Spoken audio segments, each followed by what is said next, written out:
పెళ్లి పేరుతో మోసం చేస్తూ సహజీవనం చేసి తర్వాత బ్లాక్మెయిల్ కు దిగిన ఓ వ్యక్తి కేసు విచారణలో సుప్రీంకోర్టు చేసిన వ్యాఖ్యలు ఇప్పుడు దేశవ్యాప్తంగా చర్చనీయాంశమయ్యాయి. మ్యాట్రిమోనియల్ వెబ్సైట్ ద్వారా పరిచయమైన 30 ఏళ్ల మహిళను పెళ్లి చేసుకుంటానని నమ్మించిన వ్యక్తి తనకు ఇప్పటికే వివాహమైందన్న విషయం దాచిపెట్టి ఆమెతో ఢిల్లీలో మరియు దుబాయ్లో సహజీవనం చేశాడు.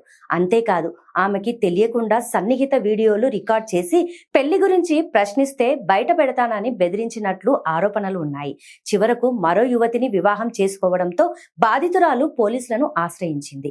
బెయిల్ కోసం సుప్రీంకోర్టును ఆశ్రయించిన నిందితుడి పిటిషన్ పై విచారణలో justice BV Nagarathna, justice Ujjal Bhuyan ధర్మాసనం యువతకు స్పష్టమైన సందేశం ఇచ్చింది. పెళ్లికి ముందు ఎవరిని గుడ్డిగా నమ్మొద్దు, ఆచితూచి అడుగులు వేయాలి. పరస్పర సమ్మతితో కొనసాగిన ఇలాంటి కేసుల్లో విచారణలు జరిపి దోషులుగా తేల్చి జైలుకు పంపడంలో హేతుబద్ధత లేదు. ఇద్దరూ కలిసి మాట్లాడుకొని సమస్యను పరిష్కరించుకోవాలి. అవసరమైతే బాధితురాలికి నిందితుడు తగు నష్టపరిహారం ఇవ్వాలని ధర్మాసనం పేర్కొంది.